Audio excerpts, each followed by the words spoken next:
toujours, c'est que tu te refroidisses. Cette alliance avec Dieu, de toujours rechercher sa présence, saluer le sacrifice de Jésus à la croix parce qu'il n'est pas mort pour rien. Pour tout peuple, pour toute personne, de tout âge, de toute nation, de toute tribu. C'est allumer un feu dans ta vie pour que tu cherches la présence de Dieu. Les multitudes ne pourront jamais la satisfaire, mais la présence de Dieu va faire de toi l'homme ou la femme le plus heureux de la terre. Parce que il y a une chose que le diable attendra toujours, c'est que tu te refroidisses. Cette alliance avec Dieu, de toujours rechercher sa présence, saluer le sacrifice de Jésus à la croix parce qu'il n'est pas mort pour rien. Pour tout peuple, pour toute personne, de tout âge, de toute nation, de toute tribu. C'est allumer un feu dans ta vie pour que tu cherches la présence de Dieu. Les multitudes ne pourront jamais la satisfaire, mais la présence de Dieu va faire de toi l'homme ou la femme le plus heureux de la terre.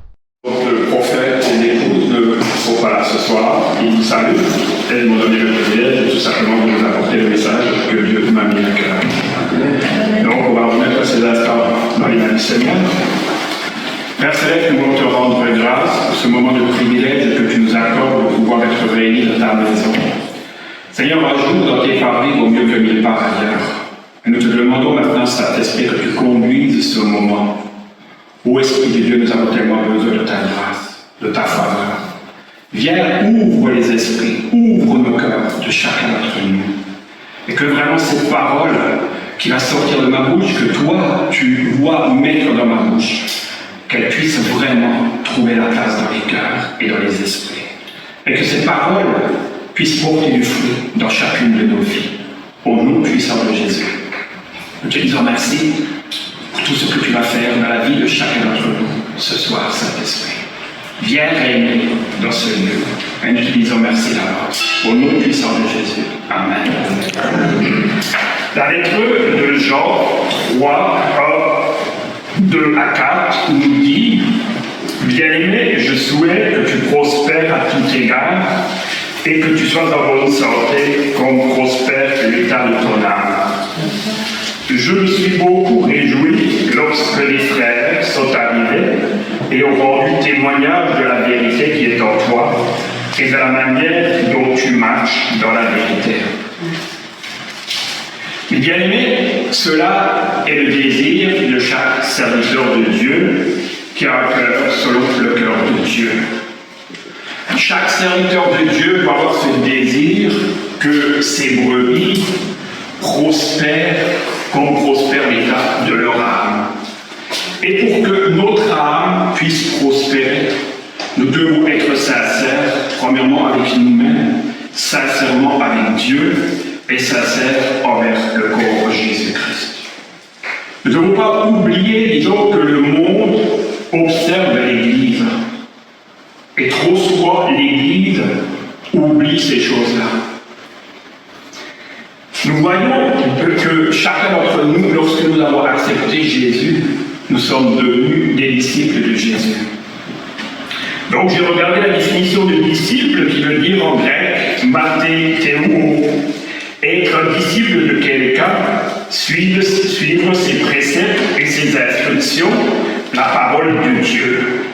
Donc nous qui avons accepté Jésus, nous acceptons de nous soumettre à la parole de Dieu, à ses préceptes, à toutes ses ordonnances qu'il nous demande à chacun d'entre nous.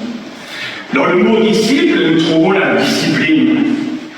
Aujourd'hui, comme je l'ai dit, une de mes dernières prédications que Dieu a permis, Dieu m'a montré l'état de l'Église. Eh bien aimé, j'ai pleuré. Combien la prière est négligée, combien la sanctification est négligée, combien la méditation de la parole de Dieu est négligée, l'obéissance, la soumission, l'écoute à la voix du Saint-Esprit, la soumission à la volonté de Dieu, ce que Dieu désire dans chacune de nos vies. Si nous voulons prospérer à tout égard, nous devons premièrement prendre soin de notre âme. Chacun d'entre nous, nous avons une âme. Et chacun d'entre nous est le maître de notre âme. Le premier ennemi n'est pas le diable. Le premier ennemi, c'est le moi. Dieu nous appelle chacun d'entre nous à mourir journalièrement à nous-mêmes. Donc, dans 1 Pierre 1,16, la parole nous dit « Vous serez saints, car je suis saint. » Aujourd'hui, suite à des entretiens que j'ai avec des brebis, combien se font une vision de Dieu qui n'est pas conforme à la parole de Dieu? Est-ce que nous avons la bonne vision de Dieu, mes bien-aimés? Beaucoup disent, oui, mais Dieu comprend, Dieu voit cette situation. Admettons, quelqu'un n'a pas de travail, donc il se permet à voler. Un autre père se permet à détourner le fils. Un autre permet la médisance. Aujourd'hui, la médisance dans l'Église, on ne craint plus Dieu. La calomnie. Combien de haine, combien de non-pardon, mes bien-aimés, dans l'Église. Dieu, personnellement, m'a dit à l'Église, réformez vos voies. L'Église, tout le monde entier, dans la francophonie, a besoin de réformer ses voies. Si nous voulons voir la gloire de Dieu se manifester sur la France, pas seulement sur la France, sur tout le monde entier, nous devons premièrement savoir que le Seigneur que nous servons est un Dieu qui est 3 fois saint. Est-ce que je suis conscient que le Seigneur que je sers est un Dieu saint? Est-ce que j'ai cette révélation que je ne peux pas me faire une vision préfabriquée comme je voudrais que Dieu soit? Non, je dois me conformer à ce que la parole de Dieu me dit. Et Dieu nous a dit, comme je l'ai dit auparavant, dans Disciples, lorsque le Saint-Esprit nous a touchés, nous a visités, nous a convaincus de justice, de péché, de jugement, donc nous avons accepté Jésus. Et nous avons reçu à cet instant le Saint-Esprit. Et le Saint-Esprit habite en nous. Et plus que nous allons passer du temps dans cette intimité, dans la méditation de la parole de Dieu, de la prière, plus l'Esprit de Dieu pourra nous révéler la vraie vision de qui est Dieu. Après, Proverbe 8,36 nous dit « Mais celui qui pêche contre moi nuit à son âme. Et tous ceux qui le haïssent aiment la mort. » Mais bien aimé, là, ce n'est pas moi qui le dis, c'est la parole de Dieu qui le dit. Mais celui qui pêche nuit contre son propre âme. Mais bien aimé, nous devons savoir que nous sommes dans un combat spirituel. Ici-bas, nous sommes dans le royaume de Satan. Le royaume de Dieu est en haut. Mais Dieu veut une armée, une armée. Mais pour que cette armée soit efficace et puissante, il faut que chacun d'entre nous ayons réglé le problème du péché. Et là, Dieu nous demande qui je veux servir. Est-ce que je veux servir Dieu ou est-ce que je veux servir le péché? Josué, à certains moments, a dit que le peuple de Dieu devait choisir qui il voulait servir, soit Dieu, soit les Baals. Et Dieu nous demande à chacun d'entre nous de faire un bilan. Ésaïe 59, 1 à 21, je vous exhorte de le lire entièrement à la maison. Le verset que nous allons retenir ce soir, c'est « Mais ce sont vos fautes qui mettaient une séparation entre vous et votre Dieu. Ce sont vos péchés qui cachaient sa face et l'empêchaient de vous écouter. »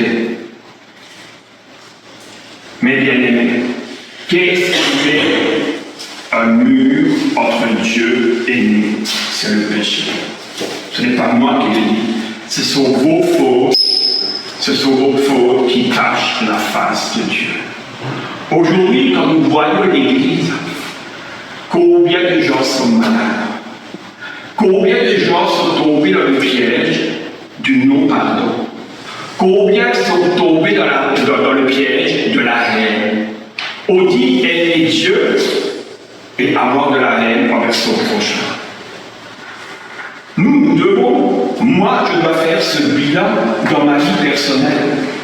Et chacun d'entre vous, vous devez faire le bilan. Ce que le Saint-Esprit demande, c'est que chacun d'entre vous, je m'inclus avec, nous devons faire ce bilan. Parce que nous ne pouvons pas nous moquer de Dieu. Ce que l'homme sème, un jour, nous allons le récolter. Dans 1 Pierre 3,7, nous dit exactement, vous de même, Marie, vivez chacun avec votre femme, en reconnaissant les femmes sont des êtres qui honorez-les comme co-héritières de la grâce de la vie, afin que rien ne fasse faire obstacle à vos prières. Quand nous regardons les couples dans l'Église, mes bien-aimés, les gens que j'ai pu, par la grâce, avoir des entretiens, combien d'hommes ne prennent pas la place dans l'Église, dans leur foyer qu'il faudrait. Pourtant, Dieu dit dans sa parole, Marie, aimez votre femme comme Jésus a aimé l'Église, comme votre propre corps, comme Christ a aimé l'Église. Dieu demande à tous les hommes, nous avons une responsabilité en tant qu'hommes. Nous sommes le chef, pour ceux qui sont mariés, nous sommes des chefs. Nous ne sommes pas appelés à être des dominateurs, mais nous sommes appelés à manifester le caractère de Christ dans nos foyers. Nous devons manifester l'écoute, la tendresse, l'amour à nos femmes. Combien d'hommes mettent des blocages dans leur prière et passent du temps dans la présence de Dieu et disent Dieu ne me répond pas. Mais bien aimé, si vous voyez que les prières ne sont pas exaucées, prenez du temps et demandez au Saint-Esprit, montre-moi qu'est-ce qui crée un blocage dans ma vie. L'Esprit de Dieu m'a parlé, l'Esprit de Dieu va vous parler. Moi, je ne suis pas là pour vous juger. Le serviteur de Dieu est là, comme je l'ai déjà dit, pour exhorter, encourager, édifier, pour prier pour que les gens soient guéris et pour délivrer les âmes que l'ennemi a capturées. Ça, c'est le ministère des serviteurs de Dieu. Nous, on n'est pas là pour juger. Nous, on est là pour préparer au Seigneur un peuple bien disposé. Amen. Après le mot péché, les mots les plus importants sont hatal en hébreu et amatia en grec. Ils signifient tous deux manquer sa cible. À l'image d'une flèche qui rate son but ou sa destination, d'autres mots encore évoquent la faute, la révolte, la rébellion et la transgression. Mais bien aimé, Dieu veut élever chacun d'entre nous. Dieu a des plans et des projets de paix pour chacun d'entre nous. Amen. Mais Dieu nous appelle non pas à être des vaincus, mais à être des vainqueurs. Si je ne règle pas le problème avec le péché, mes bien-aimés, je serai durant toute ma vie un vaincu. Je ne pourrai pas être un vainqueur. Combien de gens, la dernière fois j'ai dit à un frère, je connais sa vie, j'ai assisté à passer un jour ensemble, tout à coup il a eu la visite, il a voulu prendre autorité, j'ai dit mon frère, j'ai laissé faire, mais après j'ai dit mon frère, lui était seul avec lui, j'ai dit mon frère, ne prends pas autorité. Parce que ce que tu as fait là, ce que tu veux chasser, ils vont revenir vers toi. Parce que tu as les portes ouvertes. Eh bien, il faut connaître le monde spirituel. Nous ne jouons pas avec les démons, ne jouons pas avec les mauvais esprits. Si nous voulons affronter le monde spirituel, nous devons, l'Église du XXIe siècle doit régler le problème du péché. Le message de la repentance est un message qui est très peu prêché. Le message de la prospérité, de l'abondance, d'autres messages, disons, est beaucoup prêché. Mais l'Église a besoin de revenir à la source d'eau vive, qui est la parole du Dieu. L'Église a besoin d'apprendre à fléchir les genoux devant le roi des rois. Parce que l'Église éclate le corps Jésus-Christ dans le monde entier.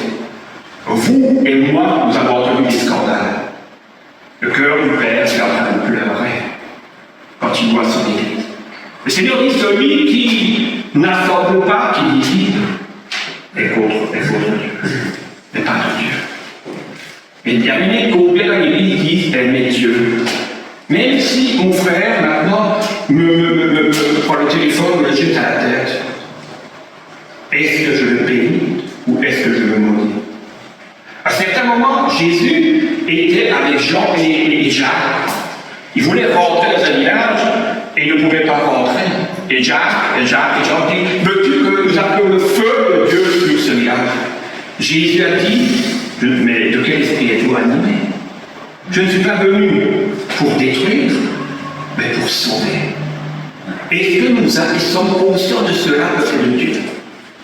Dieu est là où chacun d'entre nous sommes. Dieu veut nous utiliser humblement pour sauver l'humanité. Mais de quel esprit sommes-nous? Combien il y a même malheureusement des serviteurs de Dieu. Moi je tremblerais, et je ne suis pas là en train de juger qui ce soit. J'ai assez à faire avec ma vie. Mais le message que Dieu m'a mis à cœur pour le peuple de Dieu, je veux tout simplement le transmettre.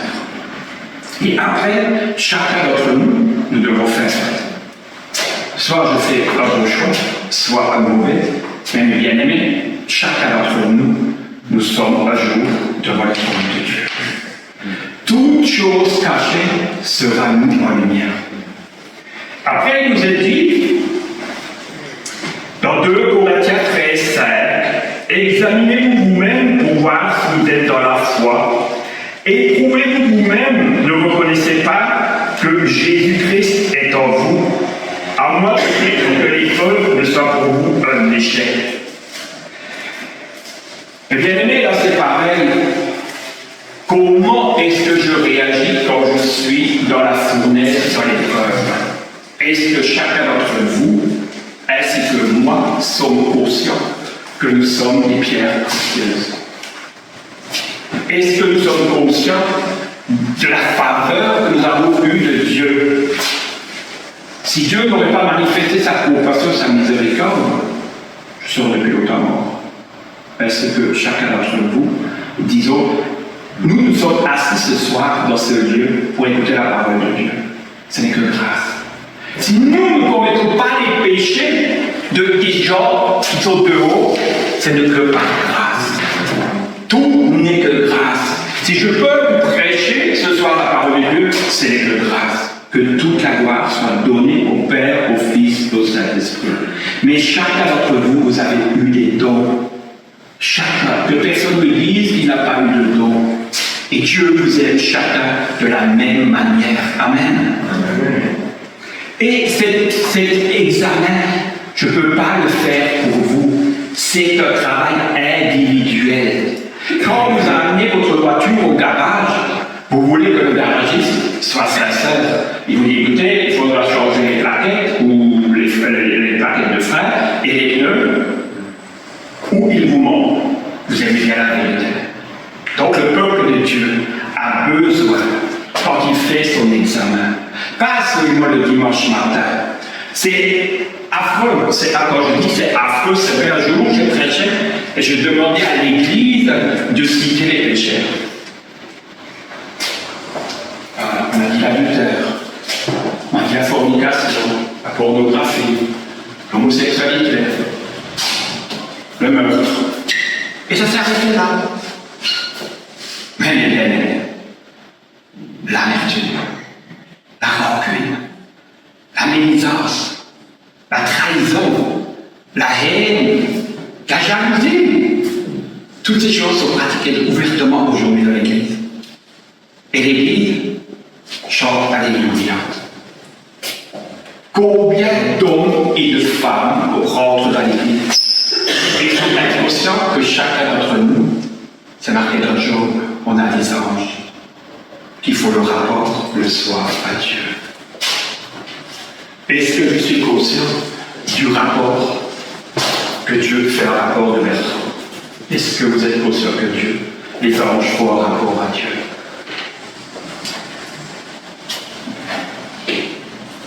Les pharisiens, nous voyons les pharisiens. Les pharisiens, Jésus leur a dit, vous êtes des sépulcres blanchis, extérieurement, vous êtes vous faites paraître comme étant quelqu'un de saint. Mais intérieurement, il y a de la rapine, des adultères et ainsi de suite. Mais bien aimés, ne soyons pas des religieux, mais soyons des chrétiens authentiques, des chrétiens sincères. Amen. Là, c'est pareil, nous devons, mes bien-aimés, avoir la foi. Quand nous nous approchons de Dieu, je dois avoir la foi. Dans l'épreuve, nous devons avoir cette foi ferme. Savoir que Dieu m'aime, comme je l'ai dit ce soir à Joshua, disons avant de venir, je lui ai cité un verset et je dis, Pasteur Joshua, prêchez la parole. Et il a fait l'introduction, j'ai dit, tu vas entendre ce soir. Moi, j'aime bien entraîner les gens, disons, apprendre les gens à s'investir pour le royaume de Dieu.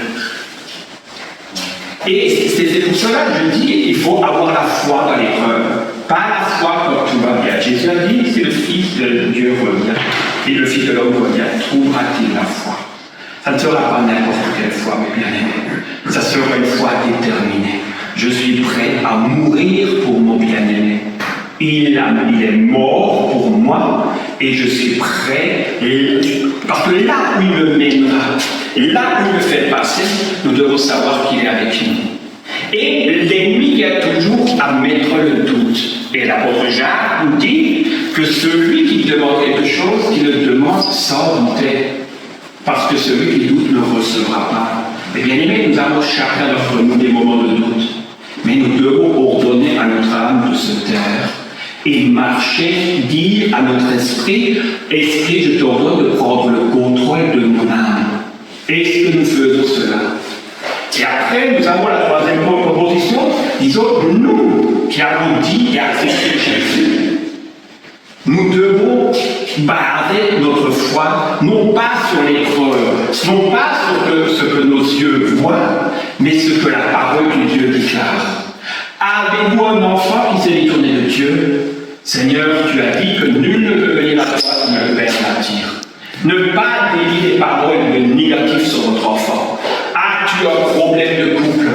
Seigneur, tu as dit tout ce que je bénis sera béni sur la terre. Et Seigneur, tu as dit quand le juste crie, l'Éternel entend. Seigneur, je te prie de renouveler une nouvelle option d'amour dans mon couple et que tout ce que l'ennemi a voulu faire soit détruit. As-tu un problème d'argent? Tu dis, Seigneur, j'invoque, Seigneur, ta parole parce que je sais que tu es le Dieu qui pourvoit en toutes circonstances.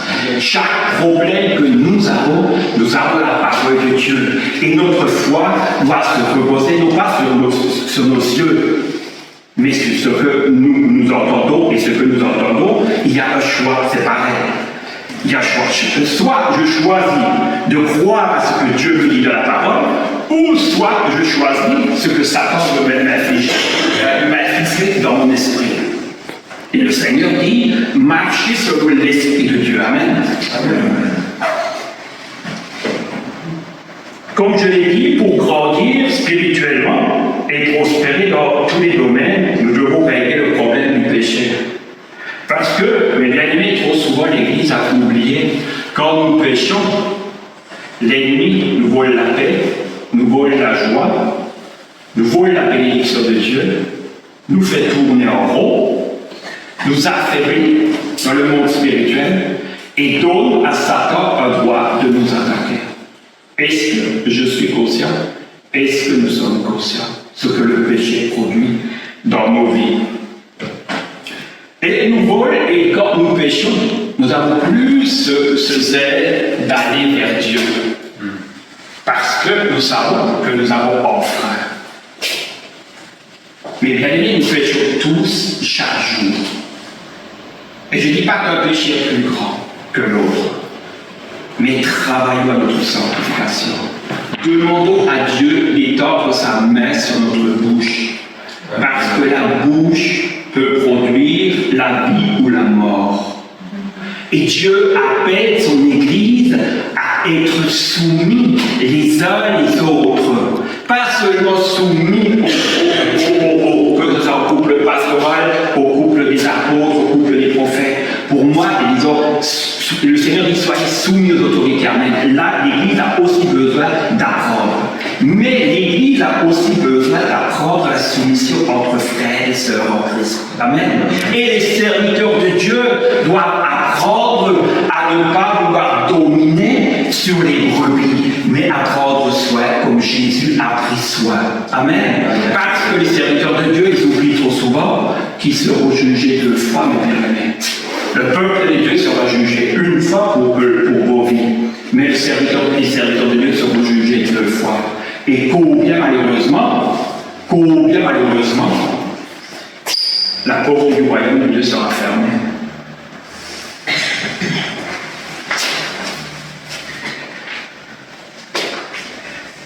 Ce qu'il faut savoir, c'est qu'un péché non confessé donne droit à Satan de nous attaquer. Est-ce que je suis pour cela? Ce qui a été pratiqué dans les ténèbres doit être mis en lumière. David fit cette prière dans le psaume 139, 23. Il dit « Sonde-moi, ô Dieu, et connais mon cœur. Éprouve-moi et connais mes préoccupations. Regarde si je suis sur une mauvaise voie et conduis-moi sur la voie de l'éternité. » Est-ce que nous avons le courage de faire cette prière à Dieu? Sonde-moi, Seigneur.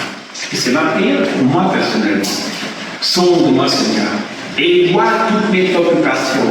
Est-ce que mes motivations sont pures? Moi, je peux dire ce soir à Joshua, je dis, moi, je ne cherche pas de ministère. Je cherche juste à être ce serviteur de Dieu que Dieu veut que je sois. Que ce soit sur mon lieu de travail, dans mon village, dans l'église, comme mon Dieu m'a demandé puisqu'il n'est pas là. Ou dans l'église où je sers le Seigneur, l'homme de Dieu m'a dit, voilà, prêche là, mais je n'ai rien cherché. Il faut savoir que Dieu regarde le cœur. Et l'Ecclésiaste, le Proverbe 4:23 nous dit, garde ton cœur plus que toute autre chose, car de lui viennent les sources de la vie. Amen. Est-ce que je garde mon cœur plus que toute autre chose? Mais bien aimé, si aujourd'hui le Saint-Esprit, il passe dans les rangs, premièrement dans la vie du serviteur qui vous prêche, et après chacun d'entre vous, qu'est-ce qu'il va trouver dans nos cœurs? Moi, je sais ce qu'il y a dans mon cœur. Et c'est à vous, à chacun d'entre vous, de faire ce bilan, comme l'apôtre Paul a dit avant, examinez-vous vous-même. Ce qui va se passer prochainement, et c'est déjà dans le commencement, c'est Sophonie 1:12 qui nous dit « En ce temps-là, je fouillerai Jérusalem avec des lampes, et j'interviendrai contre les hommes, accroupis sur le désert et qui disent dans leur cœur, l'Éternel ne fait ni bien ni mal. » Et bien aimé, le jugement de Dieu va commencer dans la maison de Dieu. Et je dois me préparer parce que Jésus va bientôt revenir. Et Jésus va chercher une église qui s'est sanctifiée. Une église sans tache ni rire. Amen. Après, nous avons Jean 16:13 qui nous dit, je l'ai dit avant, quand il sera venu, lui, l'Esprit de vérité, il vous conduira dans toute la vérité, car ses paroles ne viendront pas de lui-même, mais il parlera de tout ce qu'il aura entendu et il vous annoncera les choses à venir. Mais bien aimé, quand nous serons devant Dieu, il n'y aura pas d'excuses. Il n'y aura pas d'excuses. Parce que chacun d'entre nous, nous avons reçu le Saint-Esprit. Et si nous laissons le Saint-Esprit nous parler, combien dans le peuple de Dieu est bien aimé? Et je n'exagère pas. Combien dans le peuple de Dieu est frère, ou les sœurs en Christ, quand je leur parle? Est-ce que Jésus me dit, demandez, dis-moi qu'est-ce que Dieu t'a dit? Amen. Qu'est-ce que Dieu t'a dit avant-hier? Qu'est-ce que Dieu t'a dit avant-hier, le jour d'avant? Et après, je leur demande, quand as-tu lu la Bible la dernière fois? Mais bien aimé, le diable connaît la parole de Dieu mieux que le peuple de Dieu. Comment voulez-vous aller en guerre et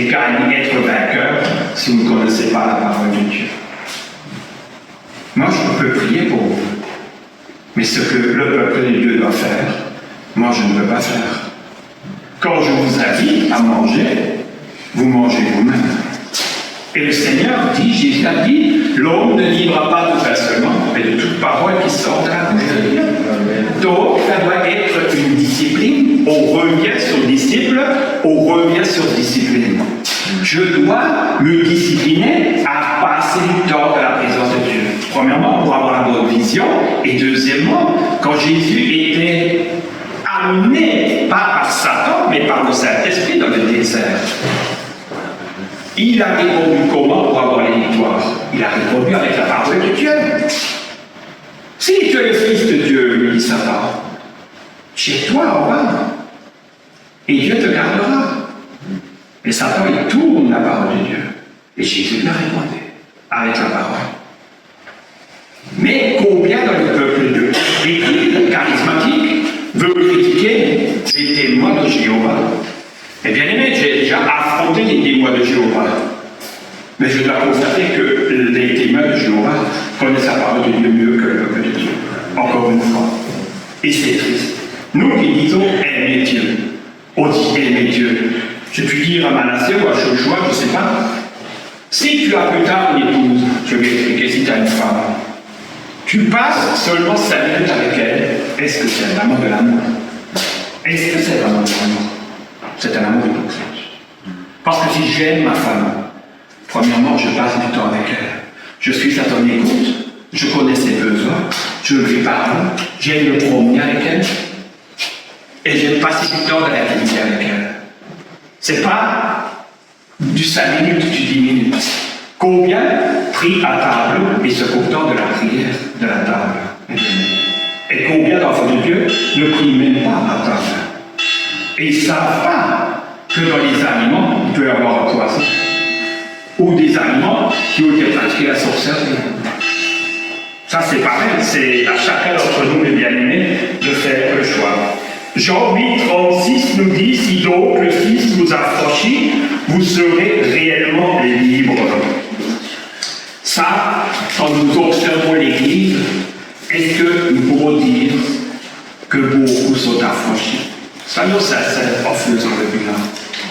Est-ce que nous voyons beaucoup d'enfants de Dieu affranchis? Combien d'enfants de Dieu sont encore liés par cette vie? Ça, c'est le deuxième point. Il faut avoir du courage et de l'humilité. Jacques 4, 10 nous dit, humiliez-vous devant le Seigneur et il vous élèvera. Et Jacques 4, 6 nous dit, Dieu résiste aux orgueilleux, mais il donne sa grâce aux humbles. Soumettez-vous donc à Dieu et résistez au diable et fuira loin de vous.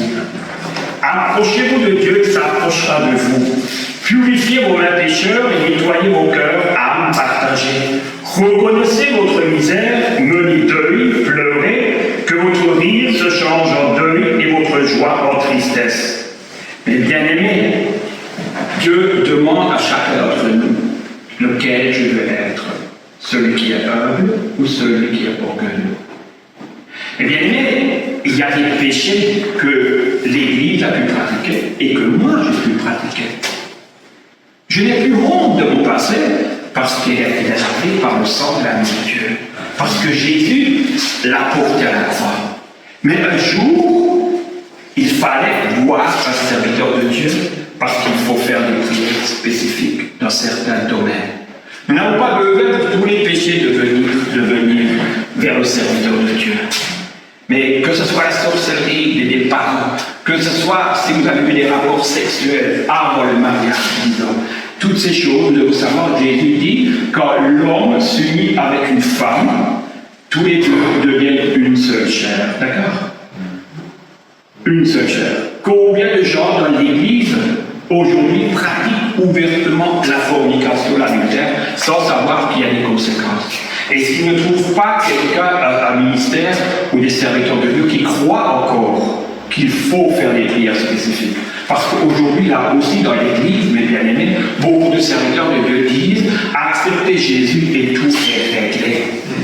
Mes bien-aimés, alors, je voudrais dire à beaucoup de serviteurs de Dieu, comment se fait-il alors que votre Église se trouve dans tel état.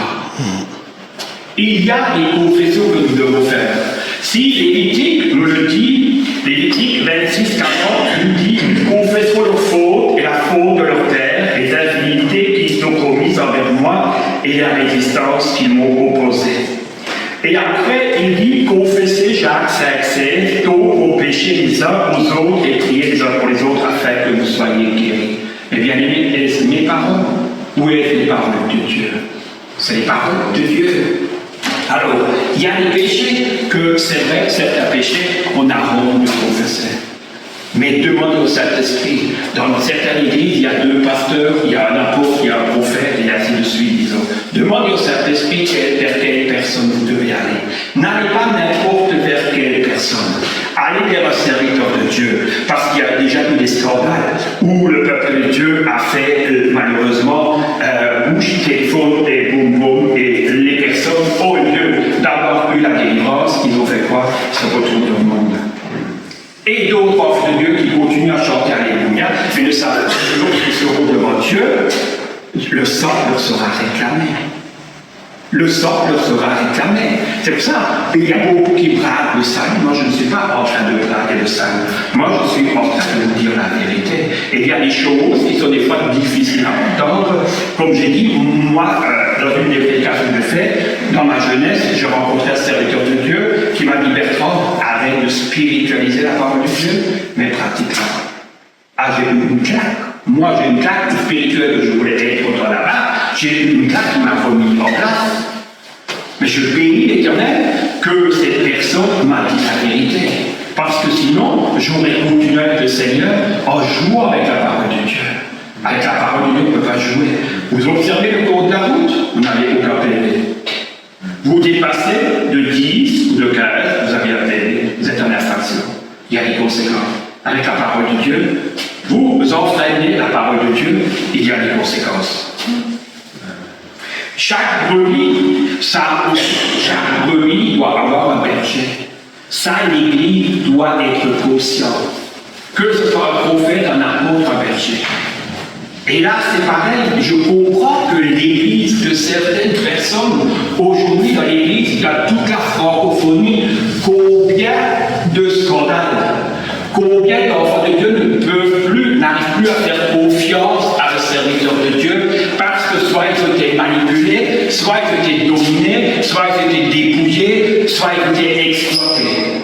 Mais bien aimés. Mais moi, je veux tout simplement dire à ces gens, criez à Dieu pour qu'il guérisse votre cœur. Et ne restez pas dans cet état. Ne restez pas dans cet état. Demandez à Dieu qu'il vous dirige vers un berger selon le cœur de Dieu. Amen. Et que toute personne maintenant qui est dans cette salle, que toute personne qui m'entend sur le net, qui a pu être dans une de ces situations, que le cœur a pu être blessé, offensé, je demande vraiment au Saint-Esprit de les visiter chacun d'entre eux au nom puissant de Jésus. Qu'il puisse leur donner la force de les libérer, ces serviteurs de Dieu, afin qu'eux-mêmes puissent maintenant recevoir la guérison de leur âme au nom puissant de Jésus. Amen.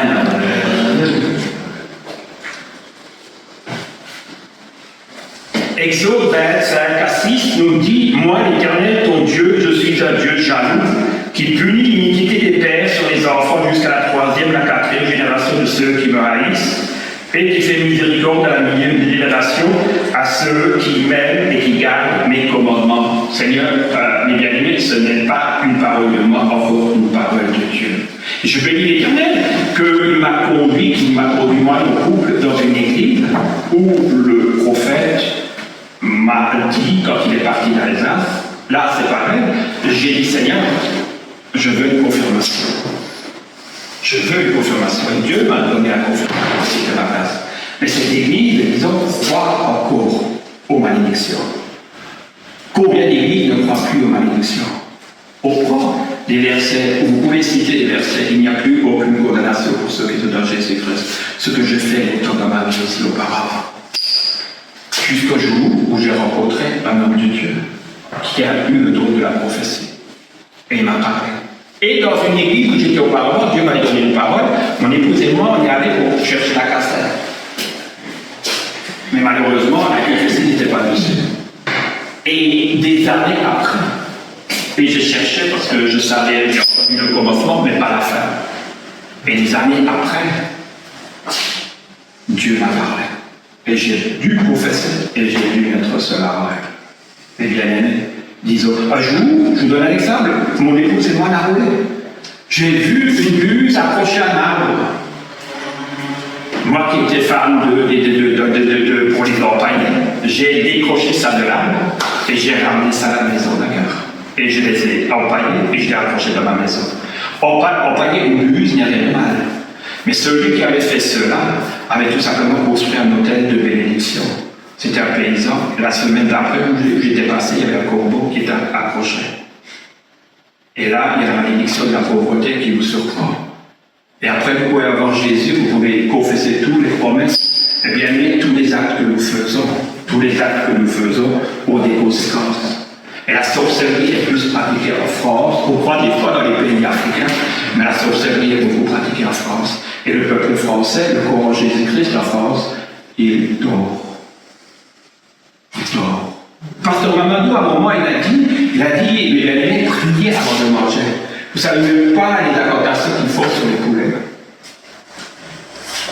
Et après, il y a des maladies, des femmes qui n'ont pas plus d'enfants, et ils disent, oui, mais Seigneur, si tu es Dieu, pourquoi cela m'arrive? Le Seigneur leur retire ces gens. Mais est-ce que tu as prié? Est-ce que tu as prié? Est-ce que tu as pris du temps pour sanctifier? Est-ce que tu m'as demandé où tu dois acheter les aliments? Le corps de Jésus-Christ doit croire qu'il a. Parce que nous avons Jésus que. Non, mais bien aimé. Après, nous avons l'autre étape, la repentance, mes bien aimés. La repentance aujourd'hui, comme je l'ai déjà dit, une repentance sincère, une repentance chronique. Aujourd'hui, combien de frères, combien de sœurs en Christ se blessent? Écoute, premièrement, on ne demande même pas pardon. C'est une manière de vivre. Après, vous avez des gens qui vous demandent pardon parce que tout simplement ils savent qu'il faut demander pardon. Mais le vrai pardon, c'est quand la personne est consciente du mal qu'il a fait à la personne. La personne, elle regrette. Je regrette d'avoir blessé le cœur de ma soeur ou de mon frère, de mon collègue de travail ou de quelqu'un, disons, de la personne que j'ai rencontrée. Combien la repentance est prise à la légère? Pardon, ou alors on utilise le mot excuse-moi pour ne pas se rabaisser. Mais bien aimés, nous devons vivre la vraie repentance. Dieu demande que nous vivions la vraie repentance. Et là, Matthieu 27, 3, 4, je ne vais pas le lire, c'était l'histoire de Judas.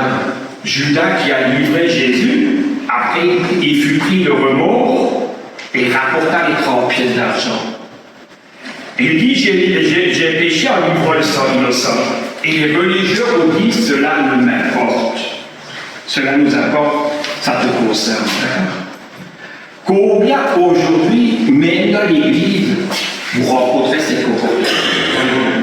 Malheureusement, beaucoup de serviteurs de Dieu. Malheureusement, beaucoup de frères et de sœurs en Christ.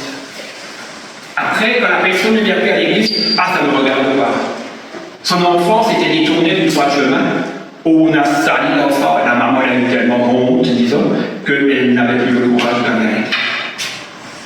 Combien de scandales comme ça j'ai pu assister, mes amis. C'est pour cela, faisons attention. La repentance doit être vécue avec quelque chose de sincère, quelque chose de profond, et ça doit être sincère avec Dieu. Ça doit être un regret. Nous devons nous détourner complètement du péché, pratiquer et rejeter tout ce qui ne donne pas gloire à Dieu.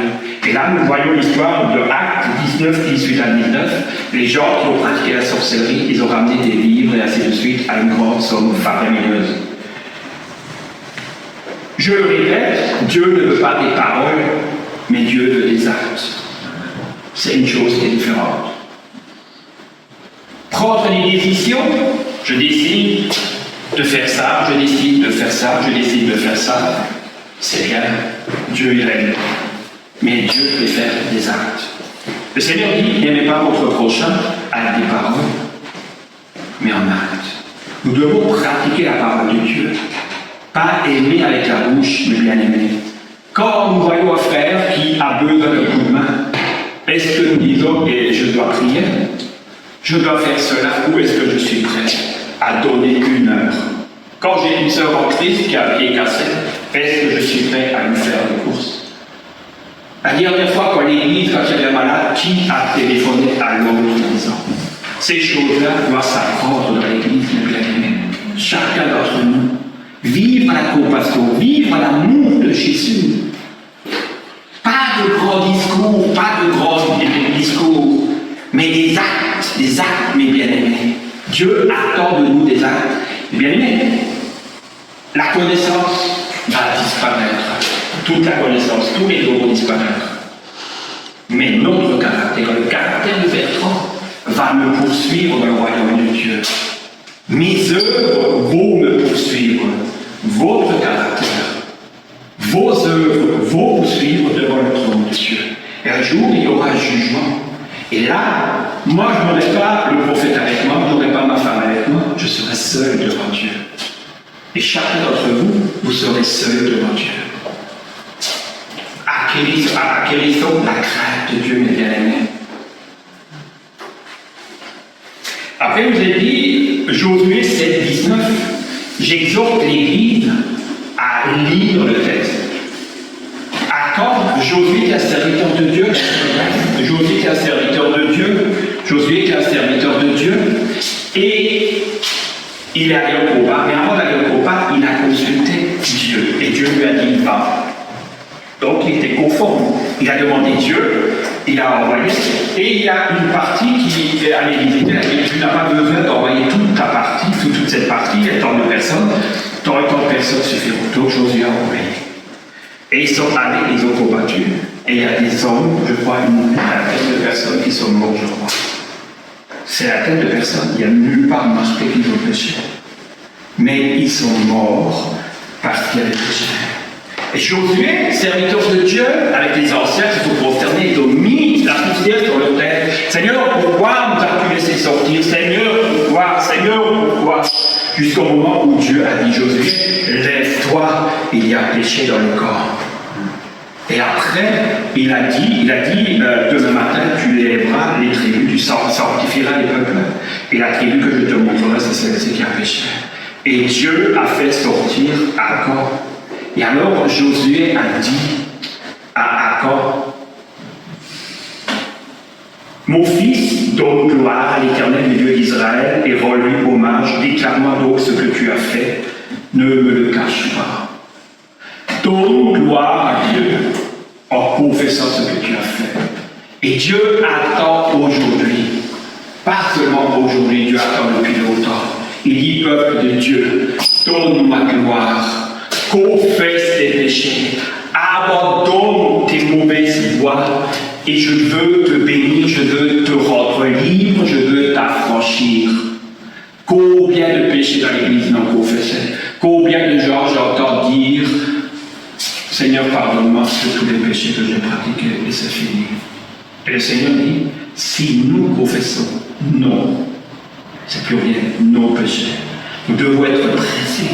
Quand vous venez devant Dieu, vous lui faites une requête, vous êtes pressés. Le peuple de Dieu a besoin d'être pressé du péché et d'être conscient de ce que le péché produit. La quatrième étape, c'est ce que Dieu attend. Il dit,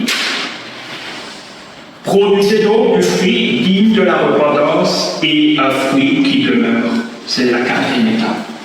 Mais cette étape peut seulement se faire si nous sommes passés à travers les 3 étapes auparavant. Être humble, la repentance, la confession, et de reconnaître nos corps. Et seulement après, vous pouvez porter du fruit. Parce que sans confession des péchés, bien aimés, il y a des péchés qui sont pratiqués. Combien de gens sont liés à des vices? Combien de gens sont liés à des vices?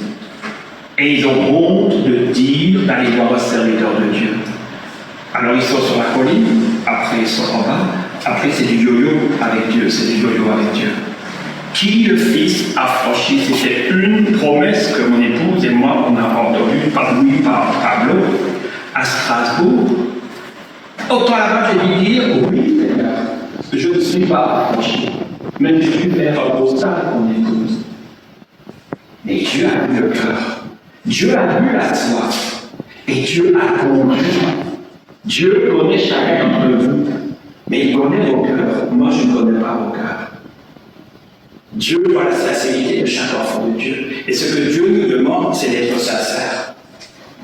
Matthieu 3, 8, comme il voyait venir au baptême beaucoup de pharisiens et de sadducéens, il leur dit, race de vipères, qui vous a appris à fuir la colère à venir. Produisez donc du fruit digne de la repentance. Après, nous avons Luc 19, 8, mais sachez ce que notre le Seigneur lui dit, voici Seigneur, tu donnes au pauvre la moitié de mes biens, et si je fais tort de quelque chose à quelqu'un, je lui rends le quadruple. Mais bien aimé, là nous voyons une vraie repentance. Une vraie repentance. Auparavant, nous avons vu Judas. Judas qui est allé chez les religieux et les pharisiens. Et il a dit, j'ai péché. J'ai livré le sang innocent, il a redonné les 30 pièces d'argent. Si lui, c'était une vraie repentance, mais la repentance qu'il n'a pas vécue, il n'a pas vécu en esprit. S'il aurait ne pas écouté ses pensées, il ne serait pas arrivé à la pendaison. Combien d'enfants de Dieu confessent leurs péchés et traînent leurs péchés toujours encore avec eux, parce que leur conscience les accuse. L'Église a besoin de savoir que vous êtes premièrement, chacun d'entre vous, des esprits. Aujourd'hui, on est des humains, et M. Macron veut que ce soit des genres. Que cette mentalité soit détruite au nom puissant de Jésus. Nous devons savoir que nous sommes des esprits. Et nous devons marcher selon l'Esprit de Dieu. Et quand je me repens sincèrement d'un péché, et je vois que je n'ai pas la victoire comme ça m'est arrivé, je vous donne le témoignage, comme ça m'est arrivé, tout simplement, priez et allez voir l'homme de Dieu. Et l'homme de Dieu va prier, et là, vous êtes affranchis, mes bien-aimés. Parce que ceci a été pratiqué comme dans les ténèbres, et a été mis en lumière. Et l'homme de Dieu sait comment prier. Combien ne savent pas comment prier dans l'Église? Eh bien, Colossiens 10 nous dit, pour marcher d'une manière digne du Seigneur et d'être entièrement agréable, portant du fruit en toutes sortes de bonnes œuvres et croissant par la connaissance de Dieu. Pour marcher d'une manière digne du Seigneur. Mais bien aimé, cela peut seulement se faire si nous passons du temps dans sa présence. Moi, je commence le matin à travailler à 5 heures, je me lève à 3 heures. Je vais à 5 heures au travail, combien de fois je reçois un poste, le folklore, où mon collègue n'a rien foutu, il m'a laissé une de ses crafts. Est-ce que je manifeste l'amour de Dieu? Est-ce que je rentre dans le temps? Si je n'aurais pas passé dans la présence de Dieu, mes bien-aimés, j'aurais ne pas su me maîtriser. Mais comme j'ai passé cette intimité avec le Seigneur, et dans la voiture, quand je suis au travail, je trouve cette circonstance, l'Esprit de Dieu me dit maintenant, stop. Et c'est là que je peux me maîtriser. Parce que le Seigneur, le Saint-Esprit te rappelle, aime ton prochain. Bénis, ne maudis pas, mais bénis. Fais aux autres ce que tu voudrais qu'on fasse pour toi. Et la liste est longue. Mais si je ne passe pas ce temps dans la méditation de la parole de Dieu, je ne peux pas agir comme le Seigneur me le demande. Luc 17:1 dit, Jésus dit à ses disciples qu'il est impossible qu'il n'arrive des occasions de chute, mais malheur à celui par qui elles arrivent. Il serait plus avantageux pour lui qu'on lui mette au cou une pierre de moulin et qu'on le lance dans la mer que s'il était une occasion de chute pour l'un de ses petits. Mais bien aimé, depuis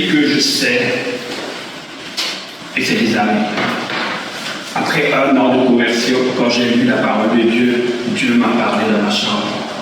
Il m'a dit, tu seras serviteur de Dieu. Et dès ce moment, Dieu, c'est une grâce, ça ne vient pas de moi. J'étais prudent avec le peuple de Dieu, avec les enfants de Dieu qui je rencontre. Est-ce que je sais? Est-ce que l'Église du corps Jésus-Christ sait? Si je suis une pièce d'achoppement maintenant pour Cyril, est-ce que je sais qu'il y a un malheur qui m'attend? Je ne peux pas avoir la bénédiction de Dieu, mais le peuple de Dieu, il est aveuglé. Non, le Seigneur nous dit, nous devons nous aimer et nous faire du bien. Faire premièrement du bien aux frères et aux sœurs en Christ et après aux gens du monde. Pas d'abord aux gens du monde. D'abord dans l'Église, mes bien-aimés. Prendre soin. Après, il nous est dit, dans Luc 6, 46, pourquoi m'appelez-vous Seigneur et ne faites pas ce que je vous dis? Mes bien-aimés, c'est pas évident. Et des fois, il faut se faire violence. J'ai rencontré des situations dans ma vie et j'étais devant des choix. Est-ce que je veux me venger ou est-ce que je veux tout simplement pardonner? Là encore, je finirai avec le dernier que j'avais, parce que ça dure un petit peu. J'ai dépassé le temps. Excusez-moi, disons, je vais juste finir encore avec celui-là. Matthieu 6, 14 à 15, nous dit. Écoutez, j'ai même pas envie de la passer ici. Si vous. Non, je ne veux pas. Non, je vais aller. Matthieu 6, 14 à 15, il dit, si vous pardonnez aux hommes et aux offenses, votre Père vous pardonnera aussi, mais si vous ne pardonnez pas aux hommes, votre Père vous pardonnera non plus vos offenses. 2 Timothée 2, 26 nous dit, pour revenir à leur bon sens et pour se dégager des pièges du diable qui les a capturés afin de les soumettre à sa volonté. Bien-aimés, combien aujourd'hui le non-pardon, la cupidité, la luxure, la compétition, la jalousie, la rivalité, la médisance et la trahison sont pratiquées ouvertement dans l'Église.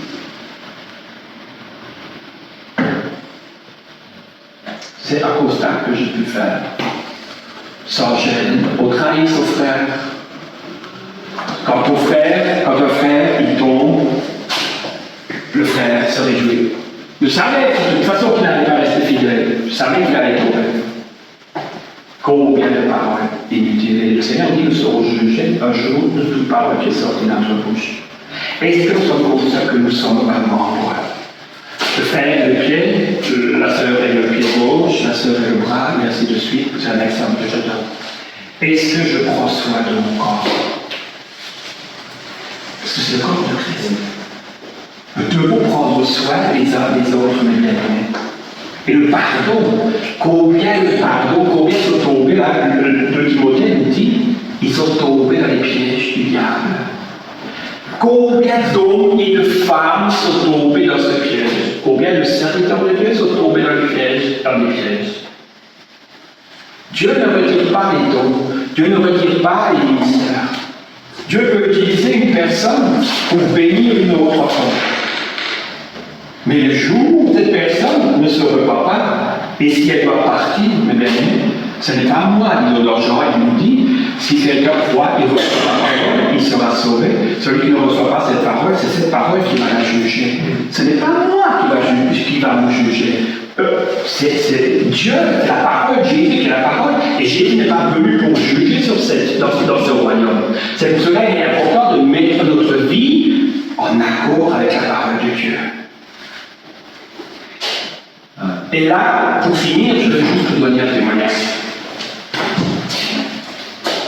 Là où je travaille, on m'a fait beaucoup souffrir. Et j'ai eu un autre maître qui m'a fait voir dans toutes les couleurs. Et après, j'ai prié, Seigneur, obéis-le, je lui pardonne. D'accord? Passer du temps. Et pourtant, sur le travail, je voulais toujours qu'il soit quand même sanctionné, parce qu'il continue et qu'il soit sanctionné. Un jour, j'ai eu un problème avec une de mes filles qui était mineure. À l'entreprise de travail, j'avais le droit à 3 jours de congé. Donc, je ne demandais pas des jours de congé, j'ai demandé une demi-journée de congé ou un jour de congé, j'ai téléphoné. On m'a dit non, à la fin de la discussion, on m'a quand même donné un demi-jour de congé. Quand je suis arrivé au travail la nuit, mon épouse avait un rendez-vous aussi. Donc, on m'a mis avec un intérimaire pour travailler. Le jeune homme, il ne connaissait pas le poste. Donc, j'ai travaillé, j'ai dit au jeune homme, écoute, je ne veux pas parce que tu ne connais rien. Tu me cherches juste le matériel, et ainsi de suite. Et après, par la suite, je suis rentré, je n'ai pas pu dormir. Le lendemain matin, j'ai pris ma fille, je suis allé chez le docteur en primaire. Et après, il y a un VCE qui est venu, j'ai dit, écoute, j'ai pas envie de te poser, est-ce que j'ai le droit, est-ce qu'on a le droit, si une fille est malade? Il m'a dit, oui, tu aurais eu 3 jours, pourquoi? Alors je lui ai expliqué, elle a dit, d'accord, je m'en occupe. Donc il a été sanctionné, le contremaître a été sanctionné. Et lui, par la suite, il est venu par derrière, 3 jours, j'ai travaillé, et il s'est acharné contre moi. Juste pour vous dire combien notre ennemi est rusé. Et là-bas, j'étais fatigué parce que j'aurais dû me mettre en arrêt de travail. Parce que j'ai travaillé la nuit, je n'ai pas dormi quand je suis rentré, je suis allé voir le médecin, et 2 jours après, disons, il est venu par derrière, d'accord? Et il m'en a donné. Et moi, j'ai le pouvoir de dire, et alors le chef d'équipe, et encore appelé le chef d'équipe, et moi, je dis au chef d'équipe, toi, tu es un effroi. Je dis, c'est qui a fait ton travail hier soir? C'est moi qui l'a fait. D'accord? J'ai loupé. Et après cette discussion, j'ai calculé, après j'étais fatigué parce que c'était quand même 1h30 de tension. Je suis allé voir le chef, il faut que je rentre parce que je ne me sens pas bien. Alors il a dit non, on va chercher l'urgence de SAMU. Donc on m'a cherché à SAMU, ça m'est revenu, il m'a dit oui, mais qu'est-ce qui est arrivé? Je dis une intervention, donc il y a des dialogues surprenantes. Et après il y a une enquête qui a été faite. J'ai été sur le lit d'hôpital et j'ai dit, mais Seigneur, qu'est-ce qui m'arrive? Qu'est-ce qui m'arrive? J'ai prié pour lui, je lui ai pardonné. Dieu n'a pas répondu. Après, on m'a fait le prix de sorte qu'il a limite de faire un infarctus. Après, encore une fois, on ne peut pas vous laisser passer, partir et après, ainsi de suite. Et après, c'était bien, après, j'ai pu partir. Quelques jours après, Dieu me parle. Il me dit, mais Bertrand, tu dis avoir pardonné. Alors pourquoi veux-tu qu'il soit puni? Qu'il soit sanctionné? Eh bien, aimé, depuis là-bas, j'ai appris à pardonner. Pas avec la bouche, avec le cœur. Celui qui rappelle les offenses divise. Celui qui découvre manifeste le caractère et l'amour de Dieu. Je vous donne, apprenez, moi j'apprends mieux de vos souffrances que de souffrir de moi. Si vous apprenez, maintenant, si l'Esprit de Dieu, la prochaine fois quand vous serez devant une offense, cet esprit va vous rappeler l'histoire que le prédicateur a vécue. Imaginez-vous, le Seigneur serait revenu, que l'ennemi serait arrivé. J'ai quand même eu une grâce parce que Dieu m'a gardé en vie. Imaginez-vous, je serais parti. J'avais la foi d'être sauvé. Le Seigneur dit, comme tu pardonnes, il te sera pardonné. Ça ne concerne pas vous, ça concerne le prédicateur. Les bien-aimés, ne jouons pas avec la parole de Dieu. Dans le ciel, il y aura des gens qui auront cru en Dieu, mais parce qu'ils n'auront pas vraiment pardonné. Le Seigneur dit, pardonnez de tout votre cœur. Et sans pardon, mes bien-aimés, vous ne pouvez pas avoir une délivrance complète. Sans pardon, j'ai prié pour des gens qui avaient des non-pardon. Plus que je priais avec eux, plus la maladie s'est aggravée. Jusqu'au jour où les gens sont venus, certaines personnes, et ont confessé leurs péchés, après ils ont eu la guérison. C'est pareil avec les délivrances. Vous ne pouvez pas avoir des délivrances, mes bien-aimés, si vous cachez les choses. Comme Dieu l'a dit, il va fouiller Jérusalem. Jérusalem, c'est chacun d'entre nous. Amen. Et les autres points, je vais juste appeler, c'était la prière. La prière à faire et l'intercession. Là, le peuple de Dieu doit apprendre. La prière, c'est quand vous êtes en communion avec Dieu. Le combat spirituel, mes bien-aimés, avant de vous lancer dans le combat spirituel, prenez garde que derrière, premièrement, vous avez les portes fermées, et deuxièmement, que vous êtes sous une couverture spirituelle dans l'Église. C'est très important et cela malheureusement n'est pas très cher. Amen. Et sur ces mots maintenant, on va arrêter. Je vais courtement prier et demander à Dieu la grâce. D'accord? Saint-Esprit, nous voulons te remercier pour ce moment de grâce que tu nous as accordé de pouvoir passer ce temps dans ta maison. Et Saint-Esprit, tu as vu ce que tu m'as mis à cœur, je l'ai amené comme je l'ai vu. Mais je te demande maintenant que cette parole qui a été prêchée, qu'elle puisse porter du fruit digne de la repentance. Et que toute personne, Seigneur, qui est tombée dans le piège, que ce soit du non-pardon ou dans un autre vice, que toi, Saint-Esprit, tu donnes à chaque personne le courage, l'humilité, de reconnaître le péché, de le confesser, de se repentir, mais pas une repentance légère, mais une repentance sincère. Et que vraiment, elle puisse aussi abandonner ce péché. Que tout puisse être mis en lumière, afin que chaque personne qui entend ce culte, ce message, tel est mon désir, puisse être affranchie et réellement libre. Au nom puissant de Jésus. Père, tu as amené tes brebis dans ta maison, je te prie de les garder, de les protéger, de les ramener, Seigneur, à la maison et de les garder jusqu'à dimanche. Que ta main bénissante puisse reposer sur chacune de tes brebis. Et Seigneur, j'invoque ton règne et ta volonté sur chacune d'entre eux, Seigneur. Et je libère ta grâce, ta faveur et ta bénédiction sur chacun d'entre eux. Et Seigneur, je te demande vraiment que tu puisses parler à chacun de tes enfants sur leur couche, par des songes, des rêves, Seigneur, de la manière dont toi tu as choisi. Non pas comme moi j'ai choisi, mais comme toi tu as choisi. Au nom puissant de Jésus, nous avons ainsi prié. Amen. Soyez chantés. Parce qu'il y a une chose que le diable attendra toujours, c'est que tu te refroidisses à cette alliance avec Dieu, de toujours rechercher sa présence, appeler le sacrifice de Jésus à la croix, parce qu'il n'est pas mort pour rien. Pour tout peuple, pour toute personne, de tout âge, de toute nation, de toute tribu. C'est allumer un feu dans ta vie pour que tu cherches la présence de Dieu. Les multitudes ne prendront jamais la saison-là, mais la présence de Dieu va faire de toi l'homme ou la femme le plus heureux de la terre. Parce qu'il y a une chose que le diable attendra toujours, c'est que tu te refroidisses à cette alliance avec Dieu, de toujours rechercher sa présence, appeler le sacrifice de Jésus à la croix, parce qu'il n'est pas mort pour rien. Pour tout peuple, pour toute personne, de tout âge, de toute nation, de toute tribu. C'est allumer un feu dans ta vie pour que tu cherches la présence de Dieu. Les multitudes ne prendront jamais la saison-là, mais la présence